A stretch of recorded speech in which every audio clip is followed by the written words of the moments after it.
Nothing like the smell of good cooked food on a Sunday. What is Maresca cooking? It smells nice.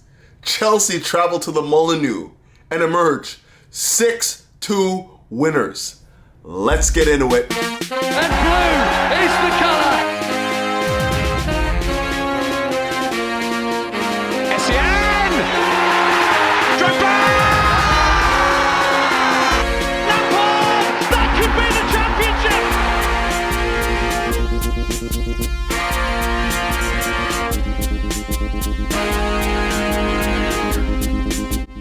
Greetings! Welcome back to Couch Critic with me, Dennis P, for what is your Chelsea match review, but more specifically, a tactical synopsis of Chelsea's performance at the Molineux versus Wolverhampton, in which they emerged 6-2 winners.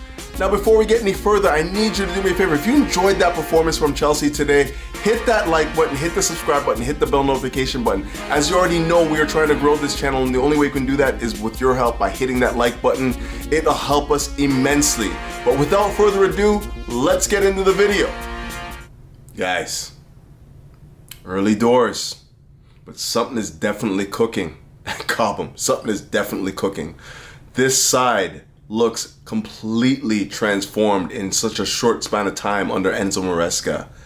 And we're going to get into it, but I really wanted to focus on the application of the football that we saw today at the Molineux away. Tough away game. I mean, my first ever Chelsea away game was at the Molineux, and they got smashed. It was under, I think, Maurizio Sarri in 2018, somewhere in and around there, and they got smashed, and they haven't looked good since. So no doubt, going to the Molineux and emerging 6-2 winners is an impressive feat, especially so early in the season, so early into the Maresca era. So we're going to spend some time analyzing what Chelsea did well throughout the match, but we're going to start by quickly looking at Chelsea's start to the game and the things that they did poorly throughout that first half. And, you know, for me, it just starts with how you start the game, how committed you are to the game, and like how focused you are, how switched on you are. And, you know, obviously Chelsea start incredibly well, get an early goal courtesy of Nico Jackson header. Who would have thought? Who would have thought Nico Jackson getting a header to put Chelsea up 1-0, you know, less than 2 minutes into the game?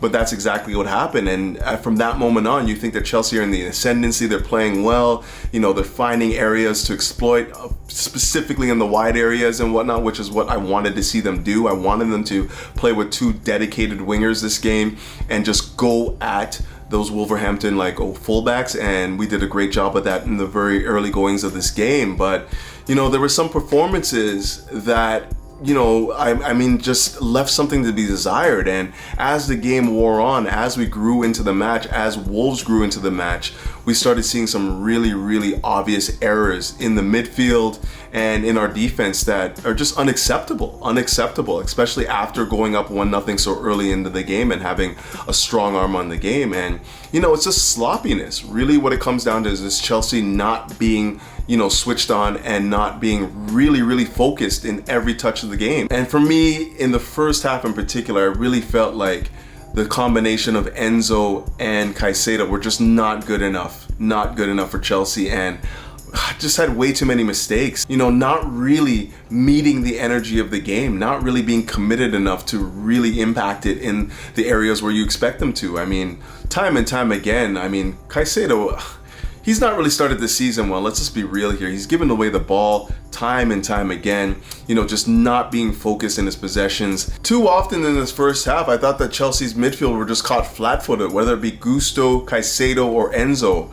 Whoever it may be, I felt like there was opportunities where Chelsea had control of the ball, had possession, and were looking to break on, you know, Wolverhampton, and, you know, gave away the ball, and then as a result, you know, we were caught flat-footed in the midfield by the likes of Enzo or Caicedo, who was horrible in the first half, just really bad, turning over the ball at an alarming rate and just leaving our defense mightily exposed. And you just cannot have that. You cannot have that from your leadership group. You cannot have Caicedo wear the armband a game ago. You know, obviously Enzo being the vice captain for Chelsea right now, and having them being, you know, liabilities, making mistakes time and time again, where Chelsea are trying to, you know, find a foothold in the match and get going on the front foot and whatnot. And, you know, I don't know if it is, but I'm feeling like the weight of expectation is weighing heavy on the likes of Caicedo and Enzo, because these are two fantastic footballers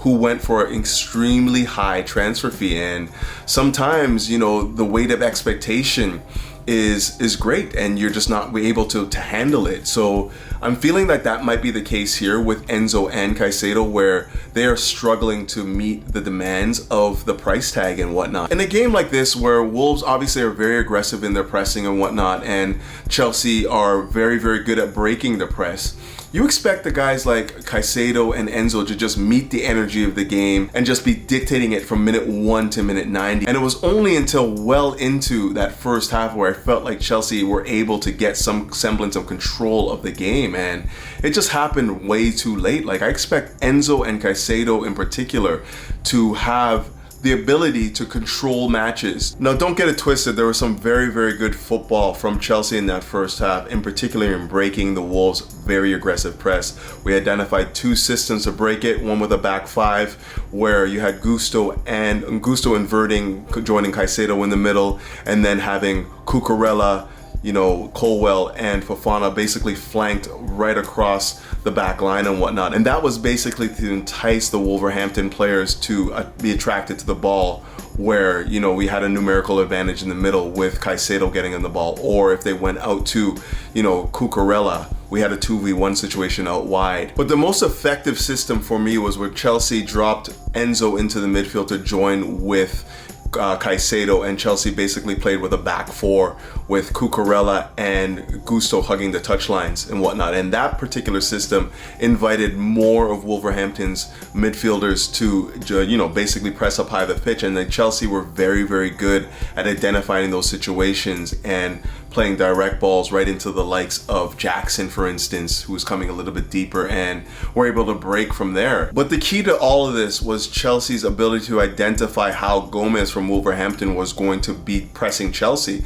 I mean, there were times where he would just sit on Enzo, and Chelsea had a very frustrating time trying to get him on the ball because he was just man-marking him out of the games. And there were other times where he's just overly aggressive, like here, where you see, you know, Caicedo being man-marked very closely, and then he's chasing after the ball to Colwell, and that just leaves Chelsea with a 2v1 situation out wide where Enzo gets on the ball. And as you can see, Gomez is doing everything to try and get back in position, but, you know, it's too late, and Chelsea have already switched it out to Madueke. Now, without a doubt, the man of the match for me was Noni Madueke, and obviously the night before, he's making all sorts of noise, making all sorts of news for being immature and, you know, basically not using the right Instagram account to, you know, basically call out Wolverhampton for being a place that he doesn't want to be, for lack of a better term at this point. But, you know, if you're going to do that, you have to show up the day of the game and put your A game together, because you know it's going to be hostile.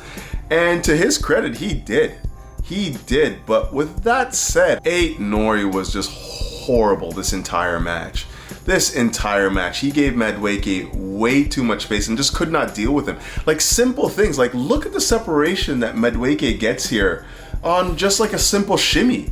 Like, we're talking about 3 or 4 yards based on just shimmying past Aït-Nouri. And, you know, he was always 2-3 steps behind Madueke the entire game. Here again, like, Madueke is running into space and all he can do is just pull him down. Here again, he's not in terrible position, but he's just so fearful of Madueke's ability to go inside with his left that he basically deflects it into the goal. And I'm sorry, what are you doing in the midfield? What are you doing there? Challenging Caicedo, leaving the flank wide open where Chelsea have an overload where, you know, Cole Palmer, you know, makes the right decision, plays it into Noni, and it's in the back of the net. And this has happened time and time again. Enzo doing a good job pressing and winning the ball back.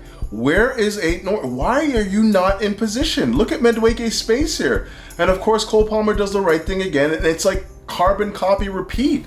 Like, time and time again, as much as I can credit Madueke for having the game that he did, I thought he was very, very good, taking his opportunities on his right twice, and then, you know, the deflected goal for the first one.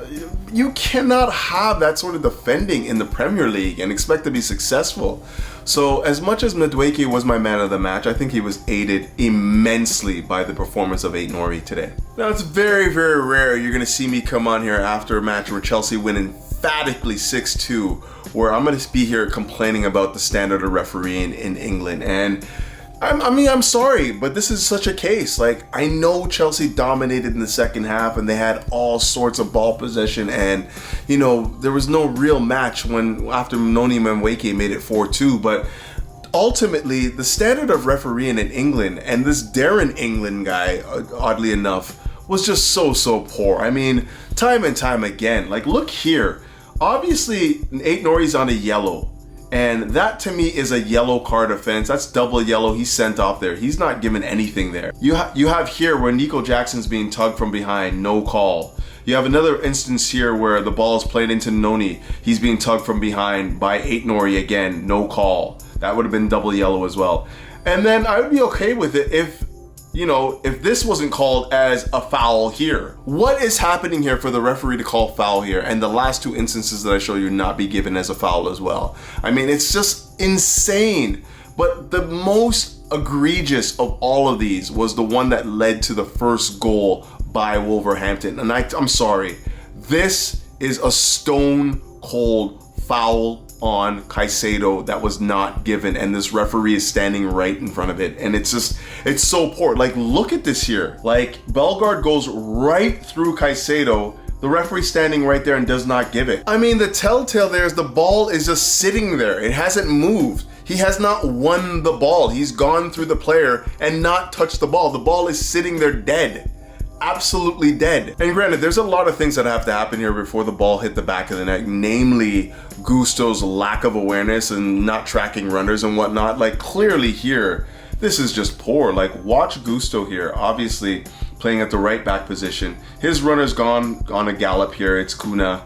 He's not watching anything. He's not trying to get back into position. He slows up here, and look at the space he's given Kuna to get in and finish.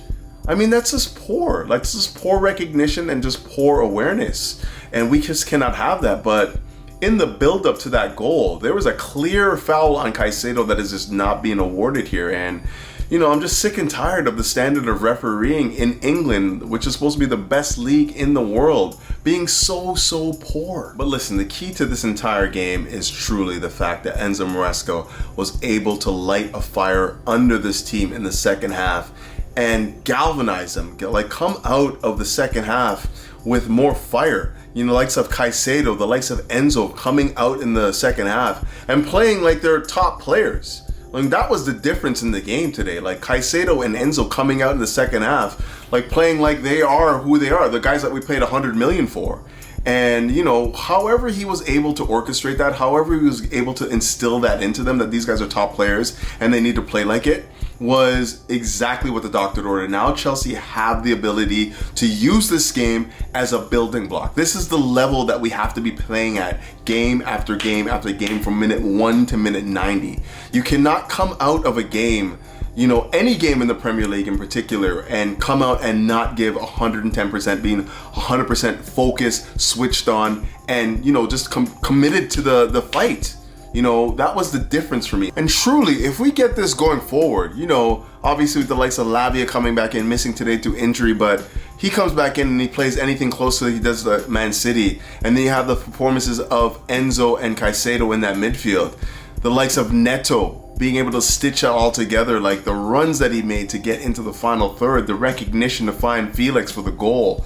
Like, you know, Nkunku in the false nine position. Like, we have the weaponry to really hurt teams, to really surgically hurt teams. And it's just a matter of time before it all comes together. You know, we're seeing even Dewsbury Hall, of course he made the mistake, you know, that almost led to a goal, but like, he understands where to be. He understands where he needs to be to receive the ball, and he understands where the next pass needs to be. Important player for Chelsea going forward. But as the other guys, you know, the Enzo Fernandezes, you know, the Netos, the Felixes, like all of these guys start to understand what Maresca is asking of them, sky's the limit for this team. I know that we still need somebody that can come in and be that box presence for us, somebody that can really operate inside that 18-yard box and just be a killer.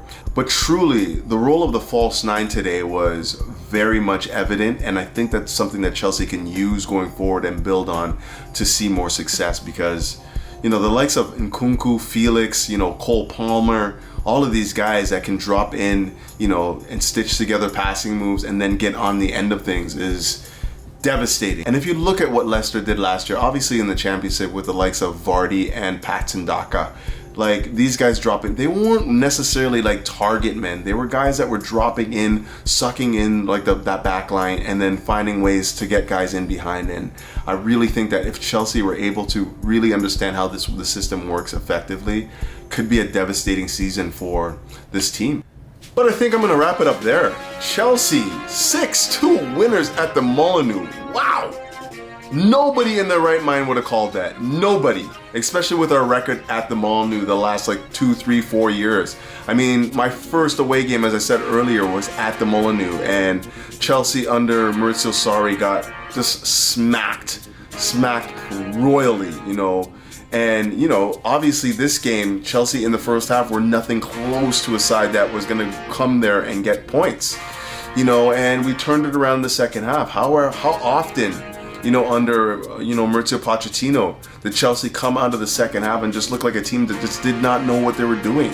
You know, this is a complete 180 from that. Chelsea coming out, understanding what needed to be done, just cleaning up the individual errors, you know, being focused, committed, and, you know, delivering the type of like real verve and energy that's needed to like succeed in the Premier League. Can we build on this?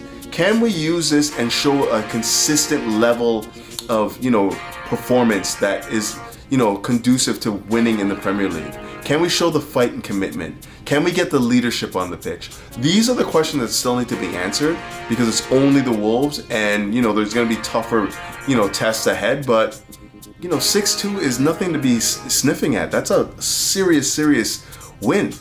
And we need to use this as a building block to go into the next game. You know, obviously we play Servette again, and then we go into Crystal Palace on the weekend. And if we can use this as the blueprint for how we need to play, I'm looking forward to what this season would look like. But until then, keep the blue flag flying high. Up the Chelsea. Peace.